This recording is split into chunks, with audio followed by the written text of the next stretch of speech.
ಇದು KSIC sari purchase ಮಾಡುವಂಥದ್ದು part 2 video ಆಗಿರುತ್ತೆ. ಪಾರ್ಟ್ 1 ವಿಡಿಯೋ ಆಲ್ರೆಡಿ ಅಪ್ಲೋಡ್ ಮಾಡಿದ್ದೀನಿ. ನಿಮ್ಗೇನಾದರೂ ಇಂಟ್ರೆಸ್ಟ್ ಇದ್ದರೆ ಚೆಕ್ಔಟ್ ಮಾಡಿ. ಅದರಲ್ಲಿ ಇನ್ ಡೀಟೇಲ್ ಆಗಿ ನಾನು ಎಷ್ಟು ಗಂಟೆಗೆ ಎದ್ದೆ ಮತ್ತು ಯಾವಾಗ ರೀಚ್ ಆದೆ ಅಂತೆಲ್ಲ ಹೇಳಿದ್ದೀನಿ. ನಿಮ್ಗೇನಾದರೂ ಇನ್ಫಾರ್ಮೇಷನ್ ಯೂಸ್ಫುಲ್ ಅನಿಸಿದ್ರೆ ಗೋ ಆ್ಯಂಡ್ ಚೆಕ್ ಅಂತ ಹೇಳೋಕೆ ಇಷ್ಟಪಡ್ತೀನಿ. ಸೊ ನೋಡ್ತಾ ಇದ್ದೀರಾ ನೀವು ಎಷ್ಟು ದೊಡ್ಡ ಕ್ಯೂ ಇದೆ ಅಂತ ಹೇಳಿ. ಸೊ ನನಗಂತೂ ಸ್ಯಾರಿ ಸಿಗೋದೇ ಇಲ್ಲ ಅಂತಲೇ ಅಂದ್ಕೊಂಡೆ.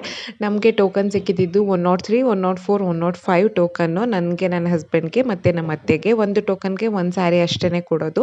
ಎಷ್ಟು ದೊಡ್ಡ ಕ್ಯೂ ಇದ್ರೂ ನನಗೆ ಸ್ಯಾರಿ ಹೇಗೆ ಸಿಕ್ತು ಅಂತ ಆ ಸ್ಟೋರಿ ಇವಾಗ ಹೇಳ್ತೀನಿ. ಆ್ಯಕ್ಚುಲಿ ನನ್ನ ಮಗನಿಗೆ 2 ಮಂತ್ಸ್ ಕಂಪ್ಲೀಟ್ ಆಗಿ 3 ಮಂತ್ಸ್ ರನ್ನಿಂಗ್ ಇತ್ತು. ಸೊ ನನ್ನ ಮಗನೂ ಎತ್ಕೊಂಡು ಹೋಗಿದ್ದೆ. ನೀವೆಲ್ಲ ಅನ್ಕೋಬಹುದು ಇಷ್ಟು ಚಿಕ್ಕ ಮಗುನ ಎತ್ಕೊಂಡು ಸ್ಯಾರಿ ಪರ್ಚೇಸ್ ಮಾಡಬೇಕಿತ್ತ ಅಂತ ಹೇಳಿ. ನನ್ನ ಮಗನ ನಾಮಕರಣಕ್ಕೆ ಅಂತ ಹೇಳಿ ನನಗೆ ಸ್ಯಾರಿ ಬೇಕಿತ್ತು. ಅದು ಅಲ್ಲದೆ KSIC prices day by day hike ಆಗುತ್ತೆ. ಸೊ ಇವಾಗಲೇ ಪರ್ಚೇಸ್ ಮಾಡಿದ್ರೆ ಬೆಟರ್ ಅಂತ ಹೇಳ್ಬಿಟ್ಟು ಹೋಗಿದ್ದಾಯ್ತು. ಅಲ್ಲಿ ಇರೋ ಸೆಕ್ಯೂರಿಟಿ ಗಾರ್ಡ್ ಹತ್ರ ನಮ್ಮ ಅತ್ತೆ ಕೇಳಿದ್ರು, ಹೋಗಿ ಈ ರೀತಿ ಮಗು ಇದೆ, ಸ್ವಲ್ಪ ಬೇಗ ಬಿಡೋದಕ್ಕಾಗತ್ತಾ ಅಂತ ಹೇಳಿ. ಸೊ ಅವ್ರು ಸರಿಯಾಗಿ ರೆಸ್ಪಾನ್ಸ್ ಮಾಡಲಿಲ್ಲ. ಮತ್ತು ನಾನು ಅಲ್ಲೇ ಪೊಲೀಸ್ ಆಫೀಸರ್ ಇದ್ದರು. ಸೊ ಅವ್ರನ್ನ ರಿಕ್ವೆಸ್ಟ್ ಮಾಡಿಕೊಂಡೆ. ಸೊ ಅವರು ಹೋಗಮ್ಮ ಆಯಿತು ಅಂತ ಹೇಳಿ ಸೆಕೆಂಡ್ ಬ್ಯಾಚ್ಗೆ ಬಿಟ್ಟರು ನನ್ನನ್ನು. ತುಂಬಾ ಖುಷಿ ಆಯಿತು. ಸೊ ಹಾರ್ಟ್ಫುಲ್ ಥ್ಯಾಂಕ್ಸ್ ಹೇಳಕ್ಕೆ ಇಷ್ಟಪಡ್ತೀನಿ ನನ್ನ ಸರ್ಗೆ. ಸ್ಯಾರಿ ಸಿಕ್ಕಿರಲಿಲ್ಲ ಅಂದರೆ ಪಾಪುನ ಎತ್ಕೊಂಡು ಬರೋಕ್ಕೆ ಮತ್ತೆ ತುಂಬಾ ಕಷ್ಟ ಆಗೋದು. ಸೊ ಫೈನಲಿ ತುಂಬ ಖುಷಿ ಆಯಿತು ಸ್ಯಾರಿ ಸಿಕ್ಕಿದ್ದು.